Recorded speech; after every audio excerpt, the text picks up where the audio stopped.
कल दिल्ली और बीकानेर के दौरे पर मुख्यमंत्री भजनलाल रहने वाले हैं। सुबह करीब 9:30 बजे जयपुर से बीकानेर के लिए सीएम रवाना होंगे। राज्य स्तरीय किसान सम्मेलन का उद्घाटन मुख्यमंत्री करेंगे। बीकानेर से दोपहर को 1:45 बजे दिल्ली जाने का सीएम का कार्यक्रम है, जहां पर दिल्ली में बीकानेर हाउस में राजीविका मेले का शुभारंभ मुख्यमंत्री भजनलाल करेंगे। देर रात तक जयपुर लौटने का उनका कार्यक्रम है। बड़ी खबर इस वक्त की, तो कल के प्रस्तावित दौरे को लेकर बड़ी अपडेट है मुख्यमंत्री के, जहां मुख्यमंत्री कल बीकानेर और दिल्ली के दौरे पर रहेंगे। सुबह बीकानेर के दौरे पर मुख्यमंत्री पहुंचेंगे। राज्य स्तरीय किसान सम्मेलन का उद्घाटन सीएम करेंगे और इसके बाद सीएम दिल्ली पहुंचेंगे, जहां पर शाम को वे दिल्ली में बीकानेर हाउस में राजीविका मेले का शुभारंभ करेंगे। बड़ी जानकारी इस वक्त की, सीएम के दौरे को लेकर बड़ी खबर मिल रही है। कल मुख्यमंत्री का बीकानेर का सुबह का दौरा, इसके बाद सीएम वहां से दिल्ली के लिए रवाना हो जाएंगे। शाम को दिल्ली में रहेंगे और उसके बाद उनका जयपुर लौटने का कार्यक्रम है देर रात तक। तो ये बड़ी जानकारी इस वक्त की।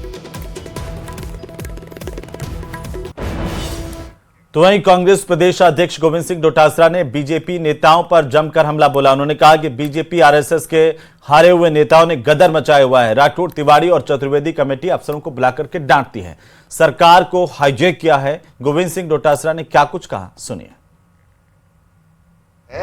कि आरएसएस और बीजेपी ने मिलकर के एक अघोषित अपनी पार्टी स्तर के ऊपर एक कमेटी बनाती, जिसमें राजेंद्र जी राठौड़ साहब हैं और अरुण चतुर्वेदी जी हैं और घनश्याम तिवारी जी हैं। ये सारे के सारे तीनों लोगों ने अपने स्तर के ऊपर जिलों के अंदर कमेटियां बना दी और जिलों के अंदर कमेटियां बना के ये स्टेट लेवल की कमेटी यहाँ पर ओटीएस में बैठती है, पंचायती राज और नगर निकाय के अधिकारियों को बुलाती है, उनको डांटती है, टपकारती है और अपनी मर्जी से उसमें पंचायतों में तोड़फोड़ कर दो, पंचायतों के नगर निकाय के वार्डों में तोड़फोड़ कर दो, सीमा वर्दी कर दो। ये नेता कह रहा है ये कैसे जीत सकता है, भारतीय जनता पार्टी का चेयरमैन कैसे बन सकता है, प्रधान कैसे बन सकता है, उस तरीके से आप कर दो। और अचंभे की बात यह है और बड़ी चिंता की बात है कि एक तरीके से पूरी सरकार को इन्होंने हाईजैक कर लिया और अपने साइनों से लिख लिख के विभाग के, नगर निकाय और पंचायत राज के अधिकारियों को आदेश दे रहे हैं। तो वहीं समाजवादी पार्टी के राज्यसभा सांसद रामजी लाल सुमन द्वारा महाराणा सांगा पर की गई कथित टिप्पणी का विवाद बढ़ रहा है। झुंझुनू में विश्व हिंदू परिषद और बजरंग दल के कार्यकर्ताओं ने गांधी चौक पर प्रदर्शन किया। रामजी लाल सुमन का पुतला फूंका। विहिप कार्यकर्ताओं ने इस टिप्पणी को शर्मनाक और निंदनीय करार दिया।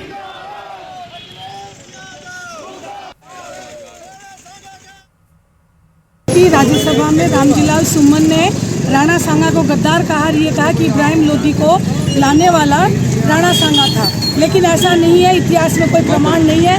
राणा सांगा ने 100 युद्ध लड़े, 99 में जीत हासिल हुई। उनके शरीर में 80 घाव थे। उनकी पत्नी ने जौहर किया और उनकी वंश परंपरा में ही महाराणा प्रताप हुए, जिनका नाम आज पूरा विश्व जानता है। तो ऐसी स्थिति में महाराणा सांगा हमारे लिए एक स्वाभिमान और गर्व का विषय है। उनके लिए अगर ऐसे अपमानजनक शब्द कहें, अपमान की बात करें तो हम बिल्कुल बर्दाश्त नहीं करेंगे। आज बजरंग दल, विश्व हिंदू परिषद सब इसका बहुत भरपूर जोर से विरोध कर रहे हैं। तो वहीं कैबिनेट मंत्री राज्यवर्धन सिंह राठौड़ ने हाल ही में सपा सांसद रामजी लाल सुमन द्वारा राणा सांगा के बारे में दिए गए विवादित बयान पर विरोध प्रकट कर इसे गलत बताया। उन्होंने कहा कि जिन योद्धाओं की वजह से आज़ादी मिली, कुछ मुट्ठी भर लोग उन्हें अपमानित कर रहे हैं। उन्होंने क्या कुछ कहा है, जरा सुनिए। जिन योद्धाओं के शौर्य की वजह से, जिन योद्धाओं के बलिदान की वजह से, जिन वीरांगनाओं के बलिदान की वजह से आज जो आज़ादी मिली हुई है, जिस आज़ादी के बलबूते पे कुछ मुट्ठी भर लोग उन्हीं को अपमानित कर रहे हैं, जिनकी वजह से आज़ादी मिली हुई है, ये विडंबना है। तो राणा सांगा पर सांसद रामजी लाल सुमन की टिप्पणी के विरोध में शहर शहर विरोध प्रदर्शन हो रहे हैं। कई संगठनों की ओर से प्रदेश के अलग अलग शहरों में प्रदर्शन किए गए। प्रदर्शनकारियों ने जिला कलेक्टर्स को ज्ञापन दिया है। आपको बता दें कि संसद में सपा सांसद रामजी लाल सुमन के द्वारा राजस्थान के योद्धा राणा सांगा के खिलाफ अभद्र टिप्पणी की गई। इसे लेकर के प्रदर्शनों का सिलसिला जयपुर, बीकानेर, राजसमंद, भरतपुर और सवाई माधोपुर के साथ साथ अजमेर में भी दिखा।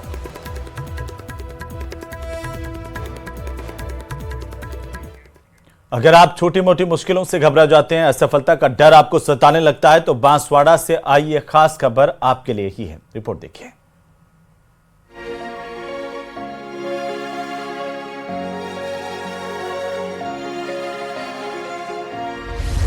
हिम्मत से जीत रहा हर मुश्किल से जंग, रास्ते की कठिनाइयां रह जा रही दंग, कामयाबी की जिद सब्र से बन रहा काम, दुश्वारियों से लड़कर हासिल कर रहा मुकाम।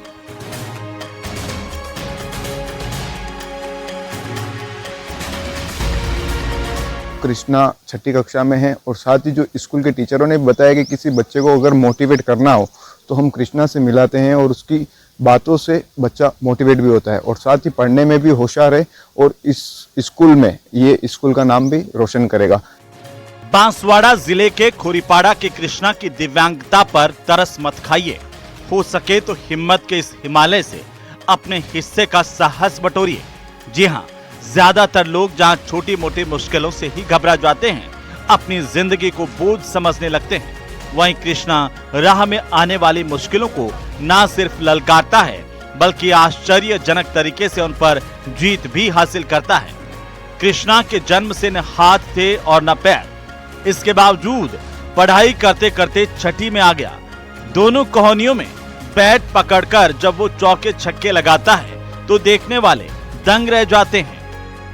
इस बच्चे को मैं 12th क्लास में लेके जाता हूँ, तो 12th क्लास में ये बच्चा जाता है तो वहाँ पे भी ये दूसरे बच्चों को मोटिवेट करता है, दूसरे बच्चों को बोलता है कि पढ़ना चाहिए, आगे बढ़ना चाहिए। मतलब जब बच्चे मोटिवेट नहीं होते हैं या फिर डिमोटिवेट होते हैं तो दूसरे बच्चों को इनको देख के सीखते हैं। आज भले ही कृष्णा की दिव्यांगता दूसरे बच्चों को प्रेरित कर रही हो, लेकिन एक वक्त ऐसा भी होगा जब लोग इस होनहार की दिव्यांगता की खिल्ली उड़ाते होंगे। लेकिन धुन का धनी कृष्णा जानता है कि उसकी कामयाबी ही उसके आलोचकों का मुंह बंद कर सकती है।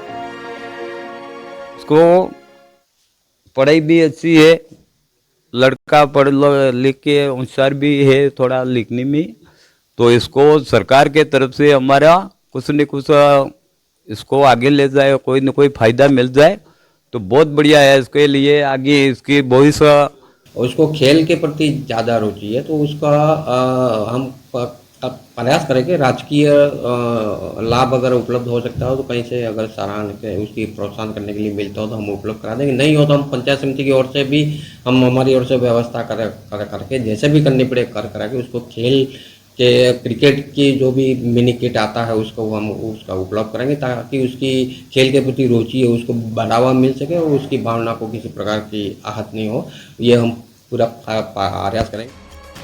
यकीनन जितने मुश्किलों से लड़कर कृष्णा कामयाबी हासिल कर रहा है वो दूसरों को प्रेरित करने वाला है। लेकिन कृष्णा की कामयाबी तो अभी सिर्फ आगाज है। तू शाही है, परवाज है काम तेरा, तेरे सामने आसमां और भी है। जो कृष्णा है 12 साल का, वो क्रिकेट खेलने में अच्छी रुचि रखता है, जिसको लेकर यहाँ के बीडीओ ने उसको क्रिकेट किट देने की भी बात कही है। बांसवाड़ा से आकाश सेठिया, न्यूज़ 18 राजस्थान।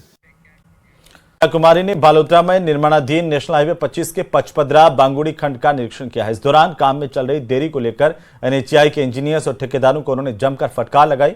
कॉन्ट्रैक्टर, अधीक्षण अभियंता और अधिशासी अभियंता नेशनल हाईवे सर्कल जोधपुर को नोटिस देने के निर्देश दिए हैं।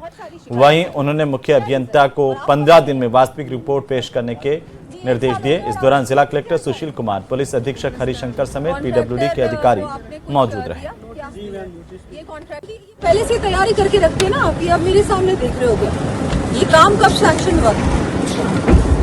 एक्शन 22 और अभी हो गया 25 और अभी तक लग रहा है मुझे कि ये बहुत ही धीमी गति पे चल रहा है। इसकी बहुत सारी शिकायतें आई, क्या रीजन है? और आप कब से हैं यहाँ?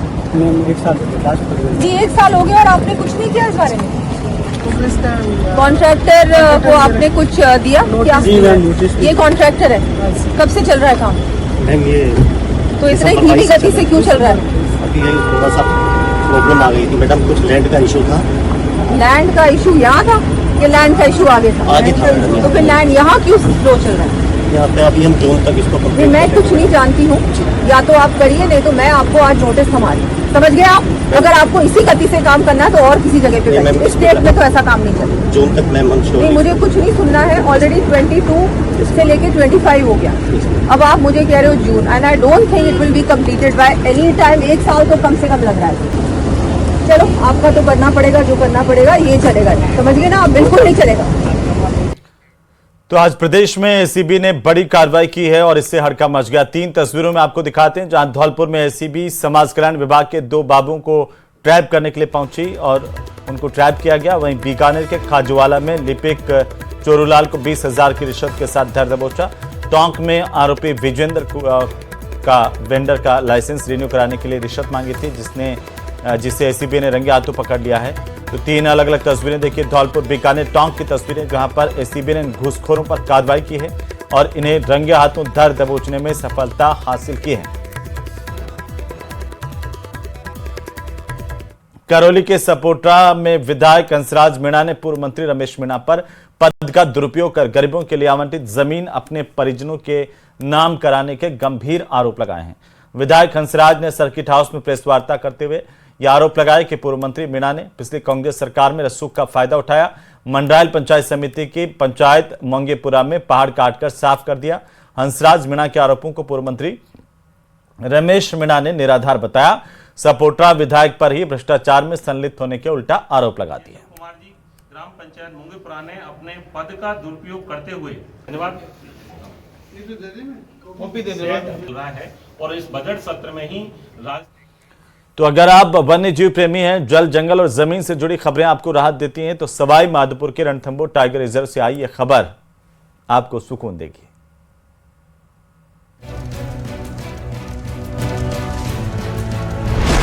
वन्य जीव प्रेमियों में दौड़ी खुशी की लहर।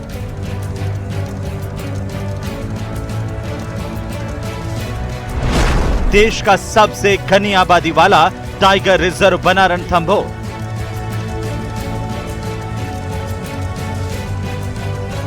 बाघों के अठखेलियों के लिए दुनिया भर में अपनी खास पहचान रखने वाला रणथंभौर टाइगर रिजर्व के नाम एक और कीर्तिमान जुड़ गया है। यह देश की सबसे घनी आबादी वाला टाइगर रिजर्व बन गया है। खास बात यह है कि रणथंभौर में 1/4 आबादी टाइगर शावकों की है। रणथंभौर के नाम एक और कीर्तिमान। 1334 वर्ग किलोमीटर क्षेत्र में फैला है टाइगर रिजर्व। रिजर्व के 940 वर्ग किलोमीटर में ही विचरण करते हैं बाघ। रणथंभौर में फिलहाल 66 टाइगर विचरण कर रहे हैं, जिनमें 23 बाघ, 25 बाघिन और 18 शावक शामिल हैं। हमारा प्रयास है कि जो रामगढ़ विषधारी की तरफ जो अपना कॉलेज का एरिया है उधर कॉरिडोर डेवलप करके उस एरिया में भी बेहतर प्रयास किए जाए उनके लिए हैबिटेट मैनेजमेंट में, ताकि इनके नंबर में और संख्या हो और वो रामगढ़ विषधारी तक भी उनका माइग्रेशन होता रहे। और इधर करौली वाली साइड में जो बनास का एरिया है इस एरिया में भी सूटेबल हैबिटेट मैनेजमेंट करके, ताकि एक उनके लिए जो नेचुरल एक नया कॉरिडोर काम करे और आराम से इधर से उधर मूवमेंट उनका होता रहे। वन्य जीव विशेषज्ञ धर्मेंद्र खांडल कहते हैं कि रणथंभौर में बाघों के लिए प्रचुर मात्रा में भोजन और पानी उपलब्ध है। यही वजह है कि यहाँ पर सीमित क्षेत्रों में बाघों का घनत्व दूसरे टाइगर रिजर्व की अपेक्षा अधिक है। रणथंभौर में जो बाघों का घनत्व है वो काफ़ी अधिक है, यानी एक छोटे क्षेत्र में अधिक बाघ रहते हैं और बाघ जो है लगभग 10 से 12 स्क्वायर किलोमीटर में ही अपने क्षेत्र को, टेरिटरी को समेट करके चलता है। जबकि यही बाघ जो है वो कैला देवी की तरफ जाओ तो वहाँ पर लगभग 400 स्क्वायर किलोमीटर तक एक बाघ जो है अपना क्षेत्र बनाता है। तो इसका कारण है कि बाघों के लिए रणथंभौर में मुफीद खाना है, पर्याप्त भोजन है, पानी है और सुरक्षित वातावरण है। वन विभाग रणथंभौर के क्वारंजी वन क्षेत्र को टाइगर हैबिटेट के लिए विकसित कर रहा है। रणथंभौर से रामगढ़ विषधारी वन्य जीव अभ्यारण्य बूंदी तक टाइगर कॉरिडोर विकसित किया जा रहा है। वहीं रणथंभौर के दूसरे डिवीजन कैला देवी अभ्यारण्य को भी विकसित किया जा रहा है। जब ये इलाके विकसित होंगे तो रणथंभौर के बाघों को अधिक जगह मिल सकेगी। न्यूज 18 राजस्थान के लिए सवाई माधोपुर से गिरिराज शर्मा की रिपोर्ट। तो वहीं राजस्थान क्रिकेट एसोसिएशन का खेल प्रतिभाओं के सम्मान का कार्यक्रम अभिमान का आयोजन किया गया। इसमें प्रदेश की कई उभरती हुई क्रिकेट प्रतियोगिताओं और वेटरन्स का सम्मान किया गया। 5 हस्तियों को मरणोपरांत लाइफ टाइम अचीवमेंट अवार्ड से भी सम्मानित किया गया। आरसीए के पदाधिकारी रहे स्वर्गीय कमल मुरारका, अशोक ओहरी, राजेंद्र सिंह राठौड़ और राकेश अग्रवाल को मरणोपरांत लाइफ टाइम अचीवमेंट अवार्ड से नवाजा गया। वहीं प्रशासकों के अलावा प्रदेश के खेल पत्रकार सुंदरलाल मथुरिया को खेल पत्रकारिता के लिए मरणोपरांत लाइफ टाइम अचीवमेंट अवार्ड दिया गया। युवा खिलाड़ियों को बीसीसीआई के टूर्नामेंट्स में बेहतरीन प्रदर्शन करने के लिए अलग अलग कैटेगरी के अवार्ड से सम्मानित किया गया। कार्यक्रम के मुख्य अतिथि उप मुख्यमंत्री डॉक्टर प्रेमचंद बैरवा रहे। बहुत बहुत धन्यवाद देना चाहूँगा कि इस तरह की हमारे जो राज्य के प्रतिभा के गौरव थे उनको यहाँ पर मान सम्मान दिया, और जिन्होंने इस खेल जगत में पहले भी इस राज्य का नाम रोशन किया था उनको भी यहाँ बुलाकर और उनकी प्रेरणा जो आज इससे हमारे आने वाली पीढ़ी को भी मिलेगी कि आने वाले भी इस प्रेरणा से आगे बढ़ेंगे और हमारे इस राज्य का क्रिकेट जगत में नाम रोशन करेंगे। नहीं, कोई नाराजगी नहीं है। खेल मंत्री जी से समय लिया हुआ था, लेकिन अचानक ही जो चित्तौड़ में बहुत बड़ा कार्यक्रम होने जा रहा था। देखिए, सरकार की व्यवस्थाएं सरकार के साथ जुड़ी रहती है। अब आप दक्ष साहब भी देखिए, अभी सीधा एयरपोर्ट से साहब यहाँ आए, तो जो समय पे पहुँच गए वो आगे। ऐसा मंत्री जी की कोई नाराजगी नहीं है, मंत्री जी तो खेल को आगे बढ़ाने में है, तो ये सवाल बेमानी है। आप भी जानते हैं मंत्री जी का, मुख्यमंत्री जी का ये सरकारी जो कार्यक्रम है वो कब बदल जाए इसका कोई पता नहीं लगता। तो वहीं उत्तर भारत के प्रमुख शक्तिपीठों में शुमार कैला माता का लक्खी मेला यात्रियों का कैला देवी पहुंचना इसे लेकर शुरू हो चुका है। लक्खी मेले का समापन अष्टमी पूजन के बाद 11 अप्रैल को होगा। मेले में यात्रियों को अलग अलग स्थानों से लाने के लिए 350 से ज्यादा रोडवेज बसों को लगाया गया है। वहीं 1000 से ज्यादा पुलिसकर्मी शांति सुरक्षा व्यवस्थाओं को संभालेंगे। मेले में उत्तर प्रदेश, मध्य प्रदेश, हरियाणा, दिल्ली समेत देश के अलग अलग जगहों से श्रद्धालु पहुंचते हैं, जबकि करीब 10 लाख श्रद्धालु पदयात्रा कर यहां दरबार में धूप लगाने के लिए पहुंचते हैं। कैला देवी में चैत्र नवरात्रि और शारदीय नवरात्रि समेत साल में 2 बार मेला लगता है। कैला देवी मंदिर ट्रस्ट द्वारा इस बार मेले को पॉलीथीन मुक्त रखने का भी लक्ष्य लिया गया है। प्रातः देवी स्वरूप 9 कन्याओं और 2 लांगरा के भोजन, पूजन, तिलक, माल्यार्पण होता है। कैला देवी का मेला वैसे विधिवत रूप से 26 तारीख से प्रारंभ हो रहा है, लेकिन पिछले कुछ सालों से ये ट्रेंड रहा है कि दर्शनार्थी पहले से ही आना शुरू हो जाते हैं। 2-3 दिन से दर्शनार्थियों की संख्या में बेतहासा वृद्धि हुई है। मंदिर ट्रस्ट पिछले 3-4 साल से इस ट्रेंड को ध्यान में रखते हुए दर्शनार्थियों को बहुत ही सुगम और सरल और अच्छी तरह से दर्शन हो, इस पर ज़्यादा फोकस करता है। जी, मेरा नाम है वीरेंद्र कुमार शर्मा, जयपुर जिले से मैं आया हूँ, कोटखावदा से। कोटखावदा तहसील है हमारी, और मुझे खुद को भी पता नहीं है, हमारे पीर पुरखों से मान्यता है इनकी। उधर धौलपुर में नवरात्र पर आयोजित कैला देवी लक्खी मेले में श्रद्धालुओं की सुविधा के लिए धौलपुर डिपो ने विशेष बसों का संचालन शुरू किया है। धौलपुर डिपो प्रबंधक जगजीत सिंह ने बताया कि मेले की शुरुआत 27 तारीख से हो रही है। इसके लिए विभिन्न डिपो की अलग अलग 350 बसों का संचालन होगा।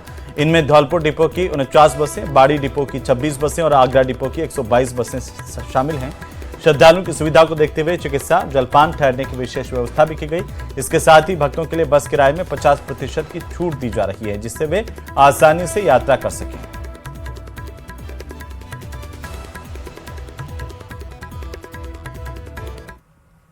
कैला देवी मेला वर्ष 2025 अभी 27 तारीख से संपन्न होने जा रहा है यहाँ, और इसमें यूपी, एमपी और अन्य सभी जगहों से यहाँ यात्री दर्शन के लिए पहुँचेंगे कैला देवी मेले में। हमारे राज्य सरकार की और श्री भजनलाल जी मुख्यमंत्री, माननीय मुख्यमंत्री महोदय के अनुरूप यहाँ पर यात्रियों की सुविधाओं के लिए उचित व्यवस्था की गई है।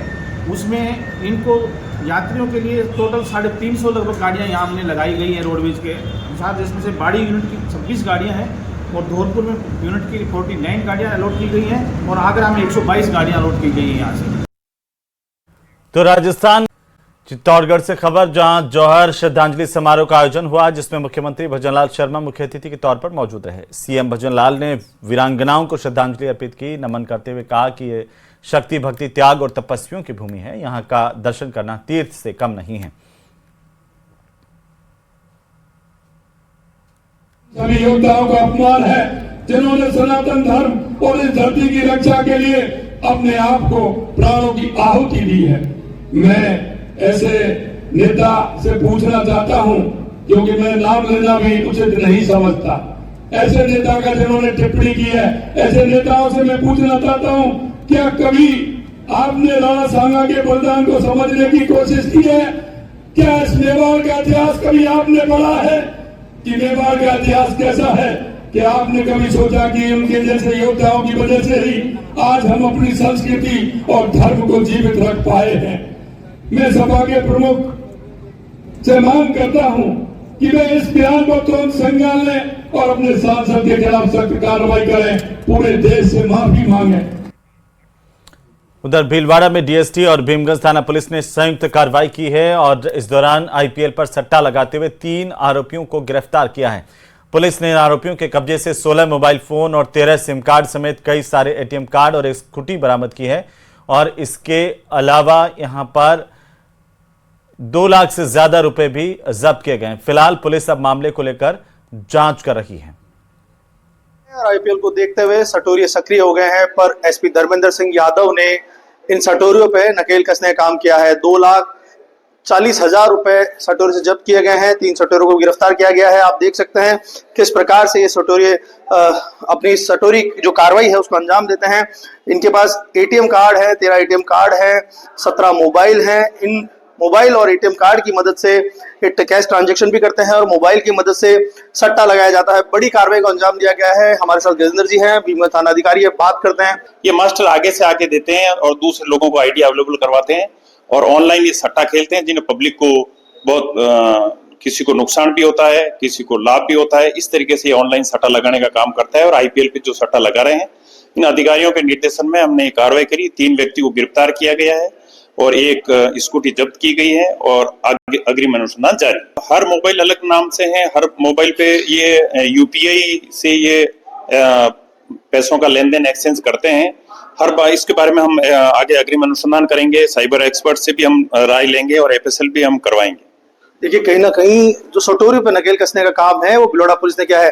एसपी धर्मेंद्र सिंह यादव के दिशा निर्देश पर बड़ी कार्रवाई को अंजाम दिया गया है। अपराधी कितना भी समझदार हो, कितना भी टेक्नोलॉजी का इस्तेमाल कर ले, पर पुलिस उससे एक कदम आगे ही चलती है। यही उदाहरण है इस कार्रवाई के बाद। वीडियो जर्नलिस्ट अंकुर सराडा के साथ राहुल कौशिक, न्यूज़ 18 भीलवाड़ा।